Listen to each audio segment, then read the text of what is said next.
Why don't we get to Israel? All right, so lot of developments here. So just to back up for a bit and give you some context, you will recall Palestinians in Gaza were forced out of northern Gaza into Khan Yunis. They were then forced out of Khan Yunis into Rafah. You now have somewhere around 1.3 million Palestinians clustered on the border with Egypt in Rafah in what are horrifically indescribable humanitarian circumstances. Kids are literally starving to death at this point, no sanitation, no clean drinking water. They were subject to a terrible bombardment while we were all watching the Super Bowl. Over 100 Palestinians reported dead in that, in that effort that led to Israel being able to secure the release of 2 hostages, but at the cost of more than 100 Palestinian lives. So horrific situation in Rafah. U.S. President Joe Biden had originally said he did not want an operation from Israel to go forward in Rafah at all. He then amended those comments and said, well, we don't want it to go forward without a plan for Palestinian civilians, to which Bibi said, okay, no problem. Here's your plan. Put this up on the screen. They want us, the United States of America, to pay for tent cities for Rafah evacuees.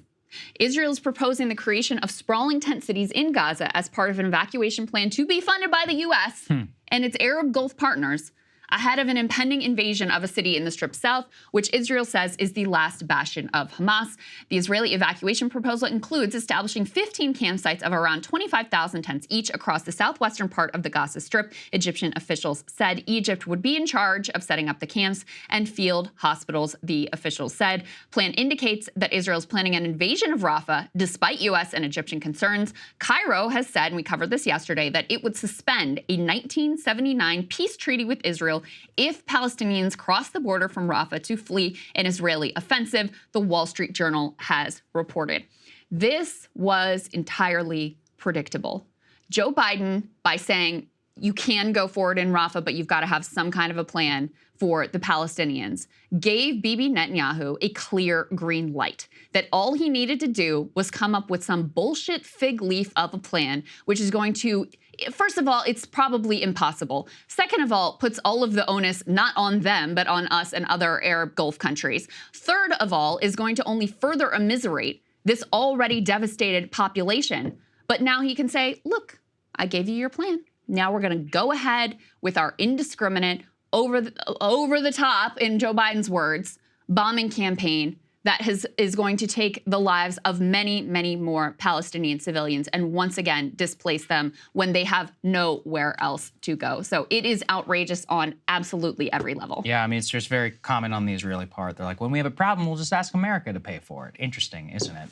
To bring it back to the State Department. Why wouldn't they, since we seem to do whatever they want? No, I would do it too if I were them. But, we're us, and we're the ones who decide whether we get to pay for something or not. Or, allegedly, that was the way the government was supposed to work. Our State Department was pressed on this a little bit yesterday by a journalist in terms of the policy and how they're conducting the military campaign. Here's what they had to say. We have pursued the policy that we think gives us the maximum ability to be successful in influencing how Israel conducts its military campaign.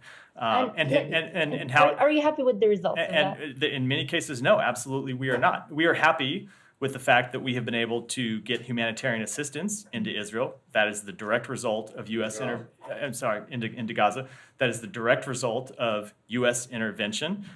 But at the same time, there has not been enough humanitarian assistance that has gotten in. What levers have you used? So we have used diplomatic levers. The secretary that has... That means the secretary and the president and you and Kirby and whoever else standing up and saying, wagging your finger and saying that that's not really leverage.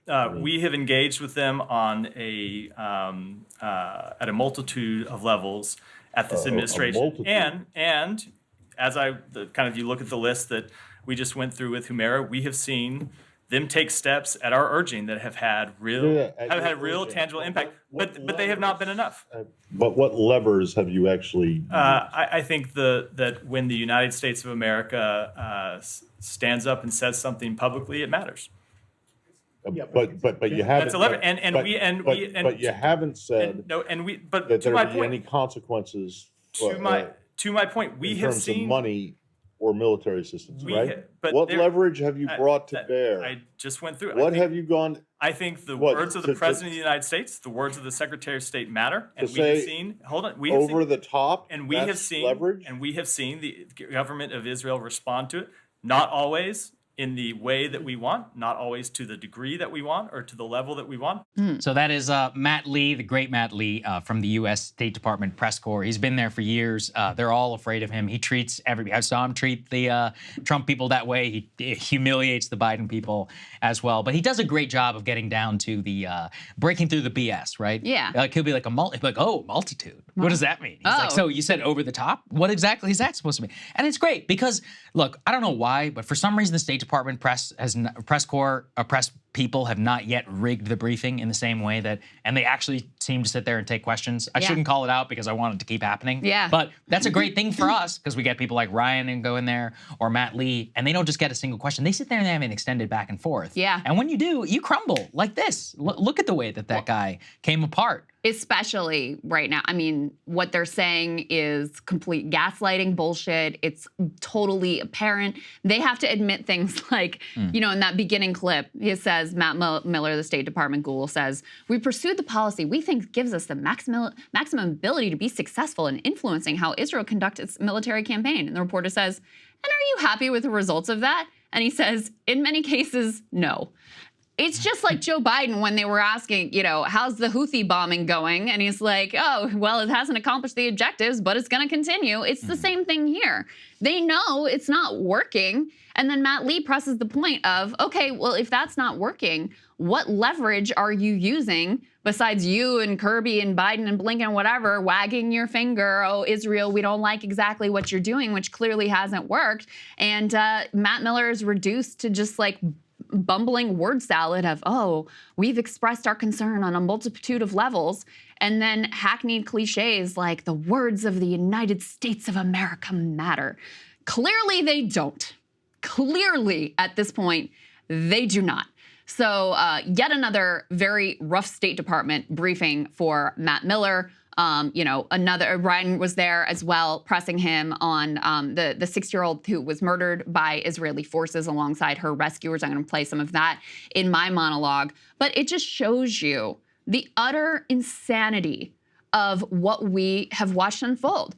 And there was another, you can't even make it up. There was yet another scoop. Biden says Netanyahu's a jerk behind closed doors. Biden upset with Netanyahu, et cetera, et cetera. There was yet another one of these. And it's like, how can you guys continue to print this bullshit and pretend like it matters at all?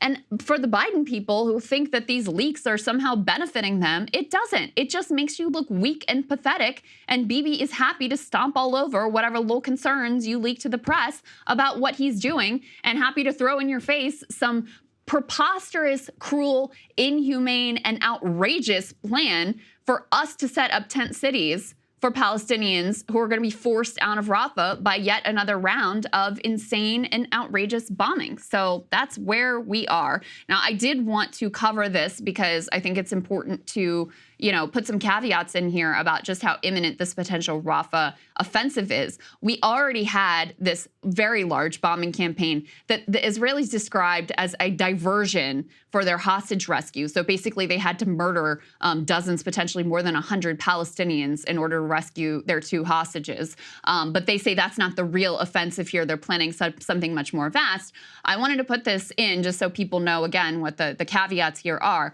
Haaretz is reporting they don't think that this Rafah offensive is actually coming anytime soon. They think that this is just basically bluster from Bibi that is politically advantageous for him in the context of holding on to his grip on power. Put this up on the screen from Haaretz so that you can see their analysis. They say why Netanyahu is constantly talking up a Rafah IDF operation, Israel's successful raid to rescue 2 hostages, by the way, at the cost of massive civilian life, from Rafah on Monday morning was not the operation that Netanyahu had in mind, but there are no signs a big IDF operation is imminent, no matter what the prime minister says.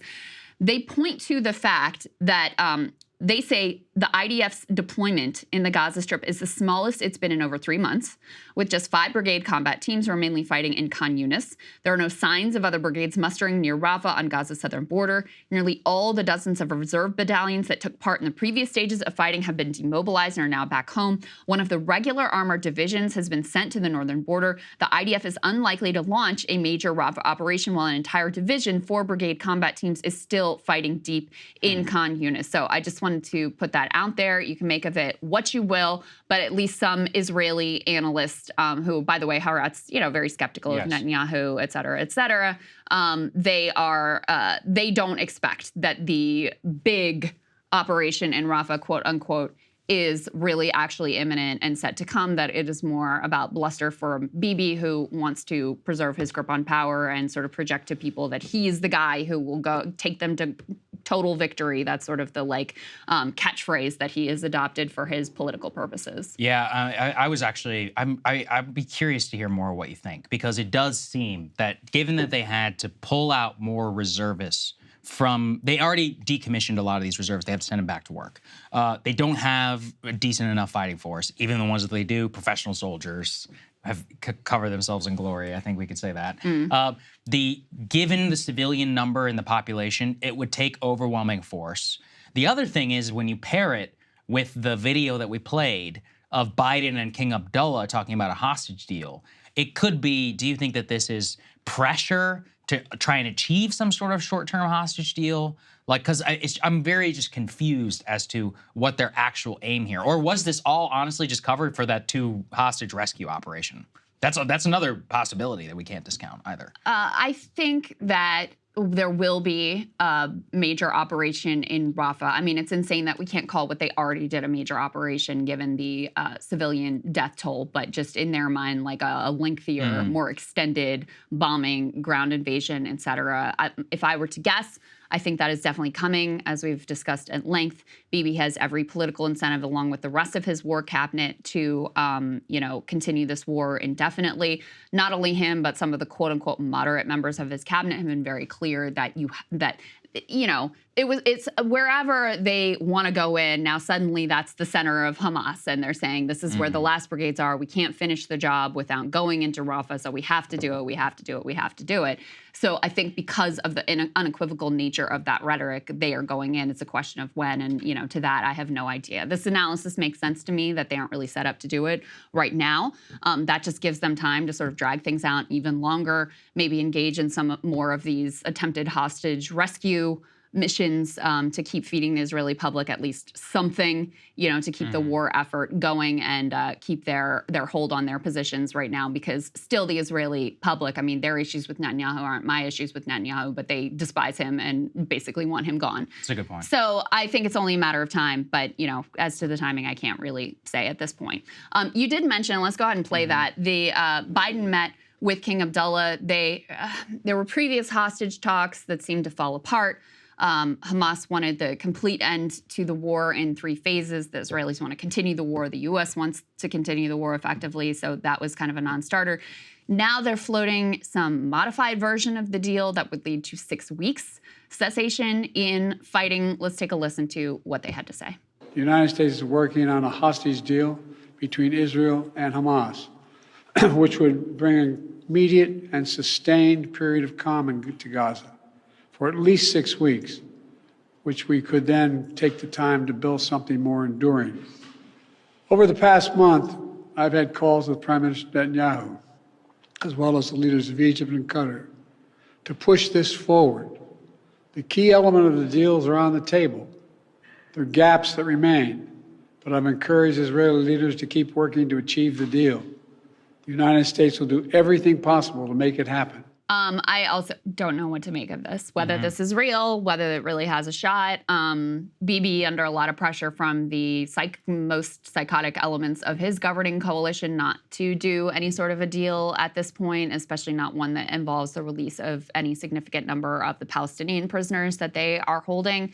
So whether this deal has any better shot at success than the last one, I genuinely just have no idea at this point. I guess I'm kind of skeptical, given the way that the last negotiations fell apart. There you go. One last piece here we wanted to show you because this is just outrageous and is yet another cautionary tale about believing anything that comes out from the IDF. Put this up on the screen. This is just insane that they did this. So you'll recall Israel actually has to respond to the ICJ on February 23rd. So this is really coming up about the ways that they have changed their offensive to comply with the order from the ICJ and the establishment that they are plausibly committing genocide. Part of that is an effort to, oh no, we really are shipping in humanitarian aid. And so the official State of Israel account, and I'm reading now from this, what is he, with the BBC reporter who's been doing a great job tracking lies and misinformation from both Israelis and from Hamas and people who are supporting the Palestinians on this side. The official State of Israel account has posted this video saying it is facilitating aid into Gaza. A clip at the end of the video claiming to show tents and shelter equipment for Gazans was actually filmed in March 2022 showing tents in Moldova for Ukrainian refugees. Okay? This is the level of propaganda that we're dealing with here, that you can easily identify a literal stock photo from Ukrainian refugees in 2022. And the State of Israel account is happy to tweet this out as evidence of their benevolence. It really is quite incredible, and yet it's the sort of thing that, just given the amount of propaganda we've been subjected to, could easily get lost as well. Yeah, of course. That's why, I mean, look, again, this is a confirmed thing. This actually did happen. It's not just some random account, that we pulled. We've used his disinformation. He's actually done a good job of debunking many things on either side. So it's not like a selective person that we're pulling either. No. Just, it's just crazy, especially if we loop it back to the fact that they're trying to create this like fake image about an option, but then for a humanitarian option. But all of it just comes back to the fact that they want us to pay for it. They want to be able to inflict the damage, not deal with any of the consequences. And I mean, this is a conversation we've had here a million times, but this is just not how it works. Like, you can't just go in, break it, think that you can just absolve yourself completely. Even if we did pay for it and all that, it's not like the security ramifications and all the fallout from the future will not come back to impact Israel. Hey guys, if you like that video, go to breakingpoints.com, become a premium subscriber, and help us build the best independent media organization on the planet. That's right. We're subscriber funded. We're building something new. We want to replace these failing mainstream media organizations. So again, to subscribe, it's breakingpoints.com.